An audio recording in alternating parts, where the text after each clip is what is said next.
this video, I want to give an update on a Bat computer I'm working on.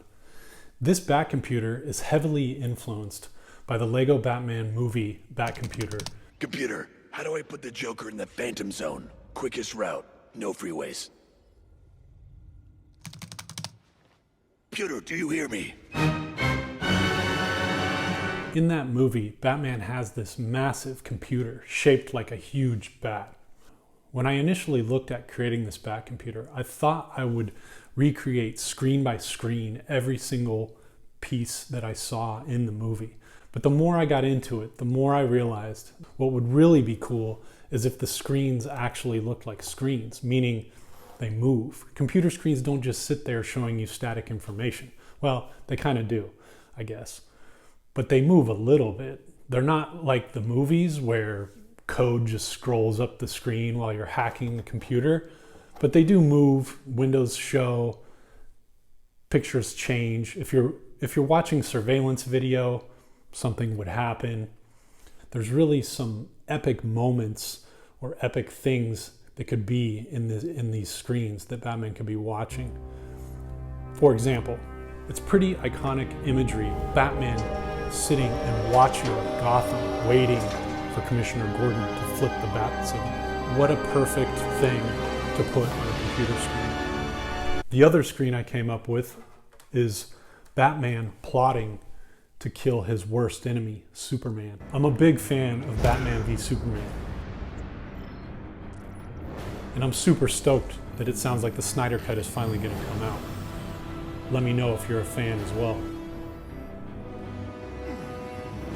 In this one, Batman is studying files he must have got from maybe Lex Luthor.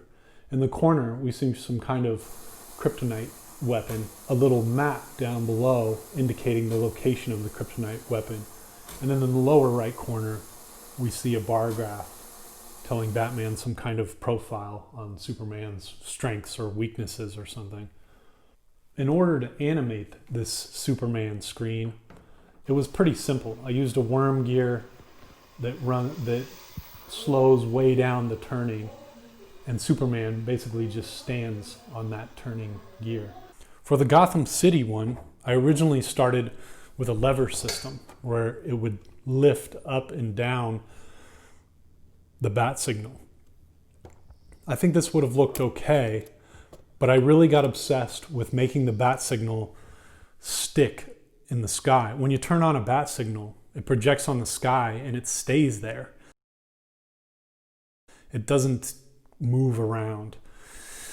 It could, I guess, like a used car lot might when they're trying to attract people, but that's not really what you see in the comics and movies. It shines up in the sky in one place so Batman can see it. To get that mechanism of the bat signal just flipping up and staying in one place, I had to use a complex gearing system, complex for me at least. On this really cool website, I found some instructions for a simple step motor. Basically, you can take a medium motor and turn it into a stepper motor using these instructions. This got me a lot of the way, as it turned a regular motor into 4 discrete positions. All I needed was about a quarter turn. The mechanism I needed to develop was, instead of the stepper motor continually turning the same direction in quarter increments, I wanted it to turn in a quarter increment and then turn back. So I developed this system where these flippers basically hit either side of this gear, turning it back and forth over and over as the motor just spins in a direction continuously. So here's what it looks like in the back of this panel. It's quite large and extends way past there. Once I get to the point of mounting these panels up in the shape of a bat symbol, I'll probably have to deal with compacting down that mechanism. For now, it's fine.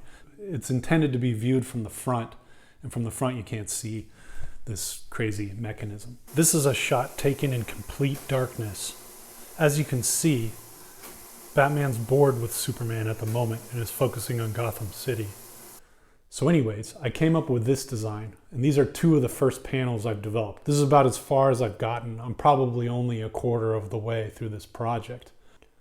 If you know anyone that likes Batman or likes Lego and might be interested in this content, please send it to them.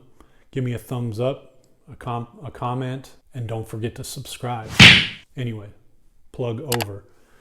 Is there any bank in Gotham City which Black Widow has not robbed? My word. Wherever he is, Batman must be operating his remote control Batcomputer oscillator. Ah, here we are.